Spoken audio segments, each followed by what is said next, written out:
Imaginez, vous entrez dans une pièce, et soudain, quelqu'un vous fixe. Un regard étrange, un regard qui vous transperce. La personne ne dit rien, ne fait rien. Mais vous le sentez. Vous sentez que cette personne vous analyse, vous mesure, vous évalue comme si vous étiez une cible, comme si vous étiez une proie. Quelques secondes plus tard, cette personne s'approche de vous. Elle dit exactement ce que vous aviez besoin d'entendre, comme si elle avait lu dans vos pensées. On dirait qu'elle vous comprend comme personne. Vous avez l'impression d'être compris. Enfin, vous pensez avoir rencontré quelqu'un de spécial, quelqu'un qui vous ressemble. Mais attention, prenez garde, ce que je vais vous révéler maintenant va changer complètement la façon dont vous comprenez cette situation.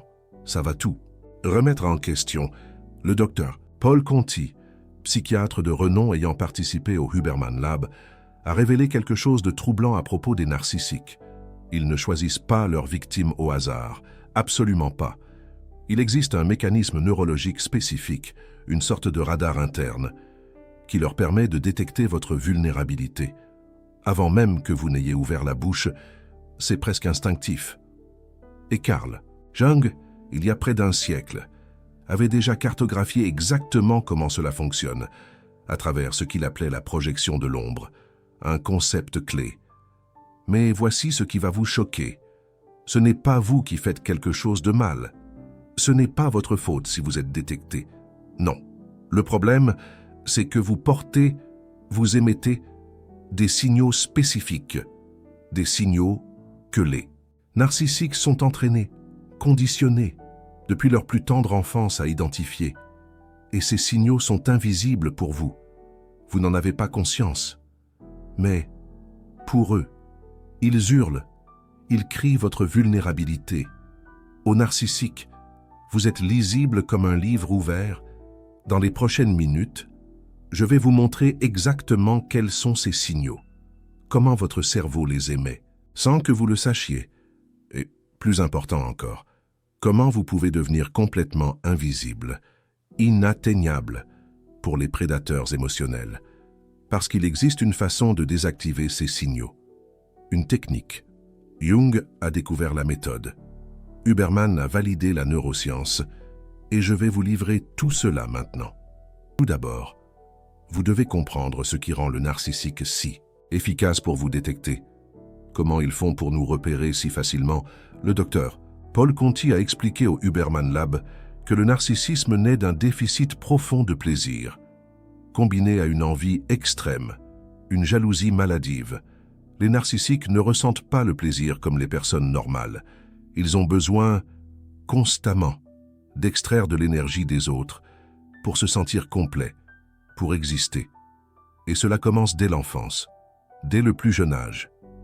Lorsqu'un enfant grandit en ayant le sentiment de ne jamais être assez bien, lorsqu'il est puni pour avoir montré sa vulnérabilité, lorsque sa dépendance émotionnelle est traitée avec honte, quelque chose se brise, quelque chose se casse. Cet enfant enterre, dans ce que Jung appelait l'ombre, toutes les parties de lui-même qui ont été rejetées. La vulnérabilité va dans l'ombre. Le besoin d'amour va dans l'ombre. La dépendance émotionnelle va dans l'ombre. Tout ce qu'il y a de plus humain en lui, et ce qui reste à la surface, c'est un masque d'invulnérabilité, une persona qui semble confiante, charismatique, magnétique, quelqu'un de fort. Mais sous ce masque, il y a un vide immense, un trou béant qui a besoin d'être comblé, constamment. Et voici le secret que peu de gens comprennent. Ce vide crée une hypersensibilité spécifique. Le narcissique développe une capacité presque surnaturelle à détecter chez les autres exactement ce qu'il a enterré en lui-même. Gardez cela en tête, parce que cela prendra tout son sens. Lorsque j'expliquerai le protocole d'invisibilité, ça va vous éclairer. La neuroscience moderne a confirmé ce que Jung avait pressenti il y a des décennies. Des études publiées en 2024 dans l'European Journal of Neuroscience, utilisant des techniques avancées de neuroimagerie, ont découvert quelque chose de fascinant, de stupéfiant. Les narcissiques ont une activité anormale dans le Default Mode Network, le réseau cérébral responsable de la perception de soi et du traitement social. En gros, ils ont du mal à se comprendre eux-mêmes. Mais ce n'est pas tout. Leur amygdale, la région du cerveau responsable de la détection des menaces, fonctionne de manière hyperactive, comme un système d'alerte surdéveloppé, tandis que leur cortex préfrontal, responsable de l'empathie et de la régulation émotionnelle, montre une activité réduite, ce qui veut dire qu'ils ont du mal à ressentir de l'empathie pour les autres. Qu'est-ce que cela signifie en pratique? Concrètement, ça signifie que les narcissiques sont constamment en mode de scanning. Le cerveau est programmé pour identifier les signaux de vulnérabilité, de la même manière qu'un prédateur identifie la proie la plus faible du troupeau. C'est instinctif. Et ils font cela de manière inconsciente. Ce n'est pas qu'ils décident consciemment de vous attaquer, c'est que leur système nerveux a été modelé, façonné, depuis l'enfance pour cela. Et voici la partie troublante.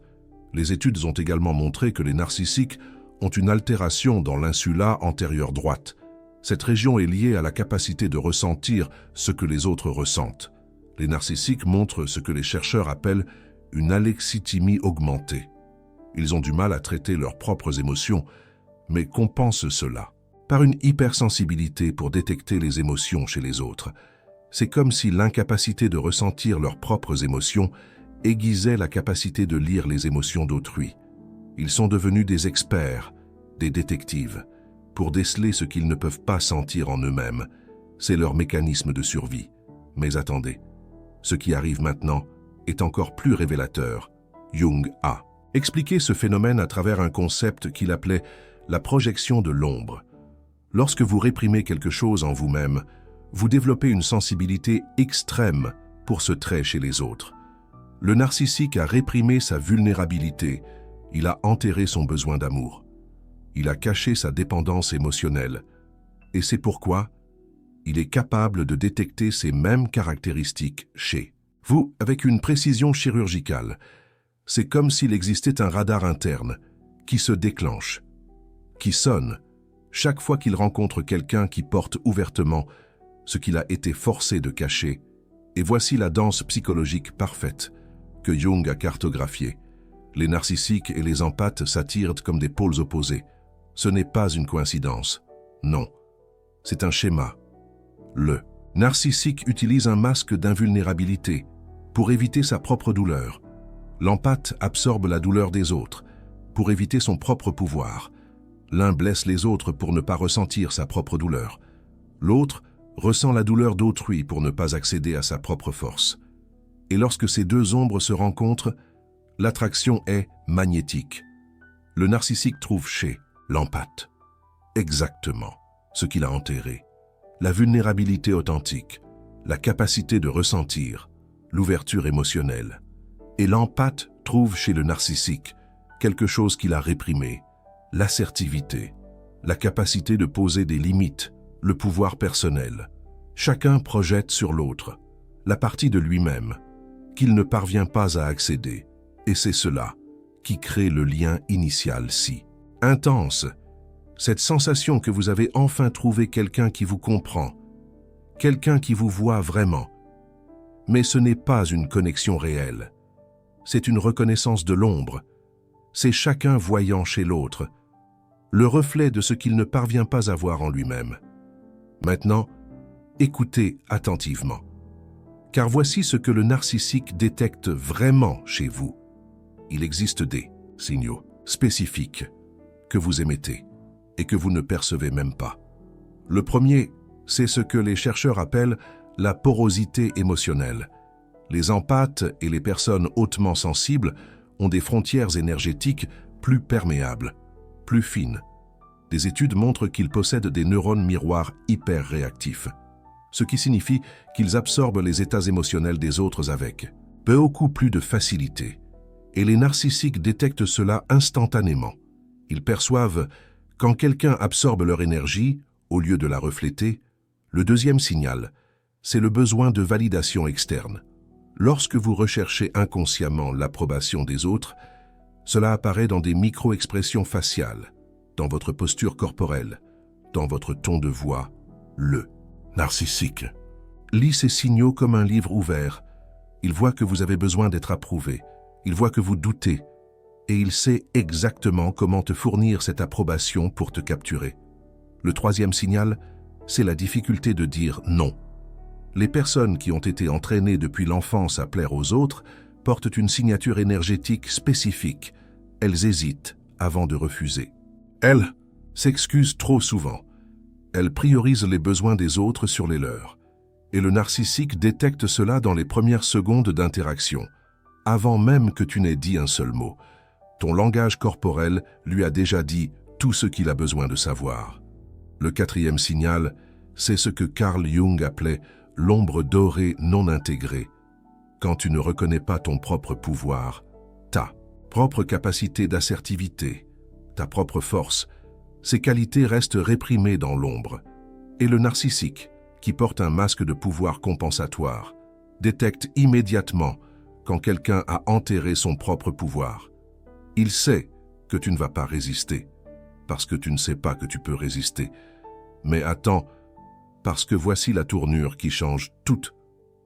Le problème, ce n'est pas que tu es faible. Le problème, ce n'est pas que tu es trop vulnérable. Le problème, c'est que tu projettes vers l'extérieur des signaux qui devraient être intégrés en toi. Carl Jung a dit quelque chose de profond à ce sujet. Tant que tu ne rendras pas l'inconscient conscient, il dirigera ta vie et tu appelleras cela le destin. Tu n'attires pas les narcissiques par hasard. Tu les attires parce qu'il existe une partie de toi qui n'a pas encore été intégrée. La partie qui sait dire non. La partie qui pose des limites. La partie qui reconnaît sa propre valeur, sans avoir besoin de validation externe. Tant que ces parties seront dans l'ombre, tu continueras à émettre des signaux qui attirent exactement le type de personne qui va exploiter ce que tu as réprimé. Et voici ce que la neuroscience confirme. Le docteur Huberman a expliqué dans plusieurs épisodes comment la neuroplasticité fonctionne. Ton cerveau a été façonné par des expériences de l'enfance pour répondre de certaines façons. Si tu as grandi en ayant besoin de plaire pour être aimé, ton système nerveux a été programmé pour prioriser les besoins des autres. Si tu as été puni pour être assertif, ton cerveau a appris à supprimer l'assertivité. Nice. La bonne nouvelle, c'est que ces schémas peuvent être reconfigurés. Le cerveau adulte est encore plastique. Tu peux réécrire ces programmations. Et quand tu fais cela, les signaux que tu émets changent. Les prédateurs arrêtent de te détecter parce que tu ne portes plus les caractéristiques qui les attirent. Maintenant, je vais te montrer exactement comment faire cela. Le protocole hybride qui unit Carl Jung et Andrew Huberman. Première étape, identification de l'ombre projetée. Tu dois découvrir ce que tu réprimes, que les narcissiques détectent. Demande-toi, qu'est-ce que j'admire chez les personnes qui m'ont blessé? Cela semble contradictoire, mais les narcissiques affichent souvent des qualités que tu as enterrées en toi-même. Leur confiance, la capacité de placer leurs propres besoins en premier, l'assertivité. Si tu envies ces qualités, c'est signe qu'elles sont dans ton ombre. Je ne suis pas en train de te dire de devenir narcissique. Je suis en train de te dire qu'il existe une version saine de ces qualités que tu dois récupérer. Deuxième étape, intégration de l'ombre dorée. Carl Jung a expliqué qu'il ne suffit pas de reconnaître l'ombre. Tu dois l'intégrer. Cela signifie commencer à exercer les qualités que tu as réprimées. Si tu as du mal à dire non, commence par dire non dans des situations mineures. Si tu priorises les autres sur toi-même, commence par faire une chose par jour juste. Pour toi, si tu recherches la validation externe, commence par te valider toi-même avant de rechercher l'approbation des autres.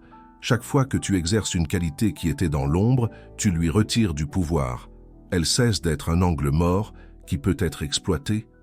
Troisième étape, reprogrammation neuronale à travers des états physiologiques. Andrew Huberman a expliqué que tu ne peux pas utiliser l'esprit pour contrôler l'esprit.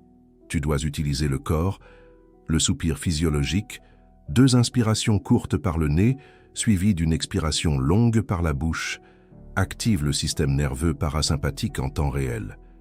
Cela te sort de l'état de vigilance constante qui te rend détectable. Pratique cela plusieurs fois par jour, surtout avant d'entrer dans des situations sociales. Quatrième étape, renforcement du cortex préfrontal. La capacité de poser des limites est directement liée à l'activité du cortex préfrontal. Le docteur Huberman a montré que l'exposition à la lumière du soleil le matin, l'exercice physique régulier et un sommeil de qualité augmentent l'activité de cette région. Plus ton préfrontal est fort, plus tu es capable de résister à la manipulation.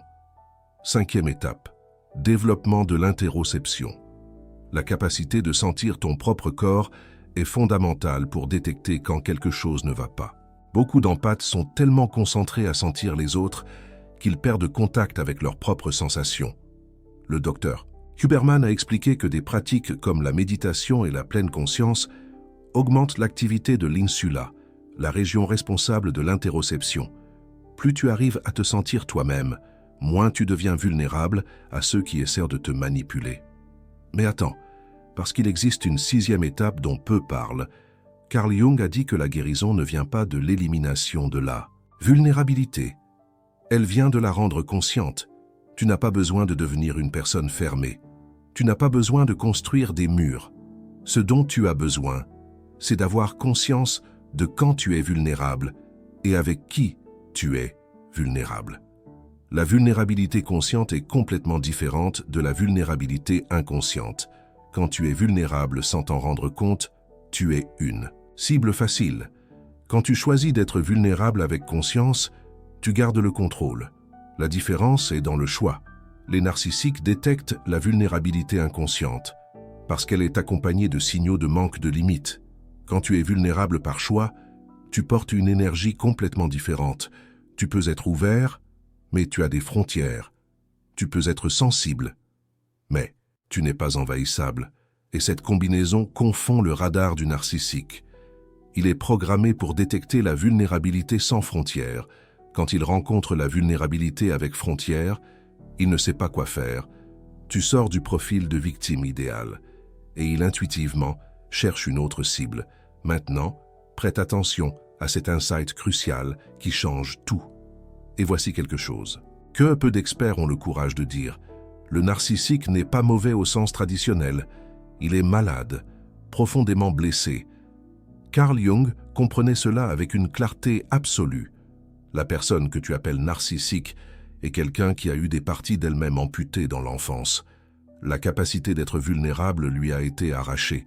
La possibilité de dépendre de quelqu'un a été brûlée. Et ce qui est resté, c'est une structure de survie, une armure qu'elle confond avec l'identité. Et cette armure a besoin de carburant constant, elle a besoin d'admiration pour exister, elle a besoin de l'énergie des autres, parce qu'elle n'a pas de source propre.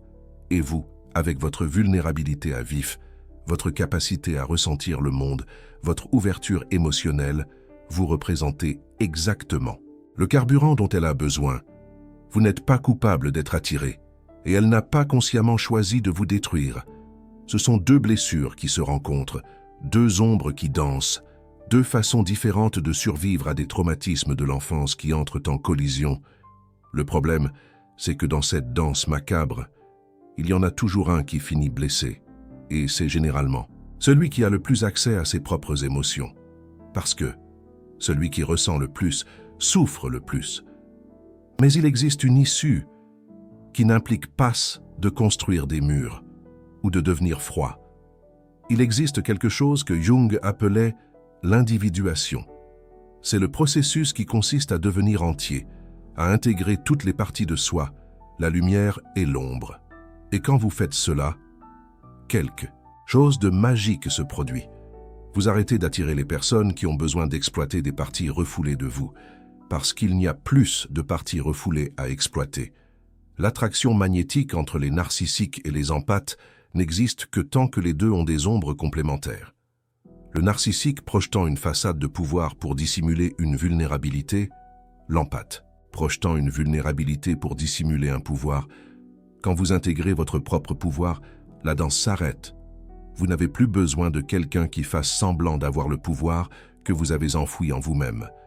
Vous y avez déjà un accès direct. Et c'est ça, la véritable guérison. Ce n'est pas apprendre des techniques pour détecter les narcissiques, bien que cela soit également important. La vraie guérison, c'est de ne plus avoir besoin de ces techniques, parce que vous avez tout simplement cessé d'être attirant pour eux. Vous êtes devenu invisible, pas parce que vous vous êtes caché, mais parce que vous vous êtes complété. Et quand vous êtes complet, les prédateurs ne trouvent pas de fissures pour entrer. Ils ne trouvent pas de besoins non satisfaits à exploiter. Ils ne trouvent pas de partie de vous que vous-même, vous ne connaissez pas. Mais voici la vérité que personne ne veut entendre. Ce processus est inconfortable. Intégrer son ombre, ça signifie regarder les parties de vous que vous avez évitées toute votre vie. Ça signifie reconnaître que vous avez la capacité d'être assertif et que vous avez choisi de ne pas l'être. Ça signifie admettre que vous avez cherché une validation externe parce que vous n'avez pas appris à vous valider vous-même. Ça signifie affronter la colère que vous avez réprimée, les limites que vous n'avez jamais posées, le pouvoir que vous avez fait semblant de ne pas avoir.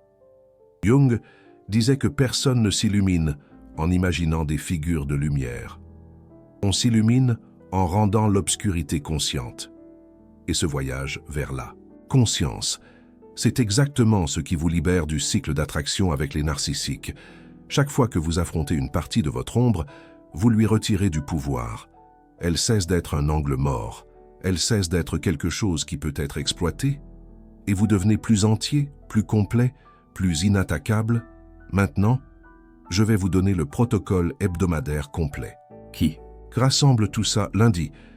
Faites une liste de 3 situations de la semaine dernière où vous avez dit oui quand vous vouliez dire non. Ne vous jugez pas. Observez. C'est ça. La conscience de l'ombre. Mardi.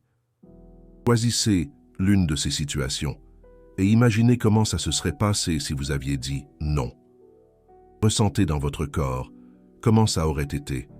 C'est l'entraînement à l'intégration. Mercredi, dites non à quelque chose de petit, une demande que vous accepteriez normalement par politesse. Observez la réaction de votre corps, le malaise initial, la liberté ensuite. Jeudi, avant toute interaction sociale, pratiquez le soupir physiologique CINQ fois. 2 inspirations courtes par le nez, une expiration longue par la bouche. Cela régule votre système nerveux. Vendredi, posez-vous la question: qu'est-ce que j'admire chez les personnes qui m'énervent? Cette qualité pourrait se trouver dans votre ombre. Samedi, faites quelque chose uniquement pour vous, sans justification, sans avoir besoin de l'approbation de personne. Cela renforce l'auto-validation. Dimanche, méditez pendant 10 minutes, en vous concentrant uniquement sur les sensations de votre propre corps. Où y a-t-il de la tension? Où y a-t-il de la relaxation? Cela développe l'interoception. Répétez ce cycle chaque semaine. Chaque répétition approfondit l'intégration. Chaque semaine, vous devenez moins détectable, moins vulnérable, plus complet. Et voici ce qui se passe quand vous faites ce travail. Laissez-moi vous raconter ce que des études récentes ont découvert sur les personnes qui ont suivi ce processus d'intégration. Des chercheurs ont observé qu'après environ 90 jours de travail constant avec l'ombre, quelque chose de mesurable change dans le cerveau. La connectivité entre l'amygdale et le cortex préfrontal se renforce. Cela signifie que vous êtes capable de traiter les menaces de manière plus rationnelle. Vous êtes capable de faire une pause avant de réagir. Vous êtes capable d'évaluer une situation avant d'être aspiré par elle. Et il n'y a plus, l'activité du Default Mode Network commence à se normaliser. Ce réseau est responsable de la façon dont vous vous voyez et de la façon dont vous traitez les interactions sociales. Quand il fonctionne de manière équilibrée, vous arrêtez de dépendre autant du feedback externe pour savoir qui vous êtes. Vous développez ce que les chercheurs appellent un sens de soi stable. Et c'est exactement l'absence de ce sens de soi stable qui rend les empathes si vulnérables aux narcissiques. Quand vous n'êtes pas sûr de qui vous êtes, vous cherchez cette certitude dans le regard des autres. Et le narcissique vous offre exactement cela au début. Il vous dit qui vous êtes. Il vous fait vous sentir spécial. Il vous donne une identité temporaire.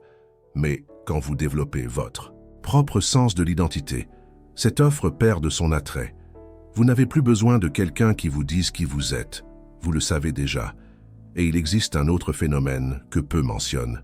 Quand vous intégrez votre ombre, quelque chose se produit avec vos relations existantes. Pas seulement avec les narcissiques potentiels, mais avec toutes les personnes autour de vous. Certaines personnes vont s'éloigner. C'est inévitable. Celles qui profitaient de votre incapacité à dire non vont se sentir mal à l'aise quand vous commencerez à poser des limites. Celles qui tiraient leur énergie de votre disponibilité constante vont se plaindre quand vous vous prioriserez. Et voici la vérité difficile. Tous ceux qui s'éloignent ne sont pas des narcissiques. Certains sont juste des personnes qui se sont habituées à une version de vous, qui n'existe plus.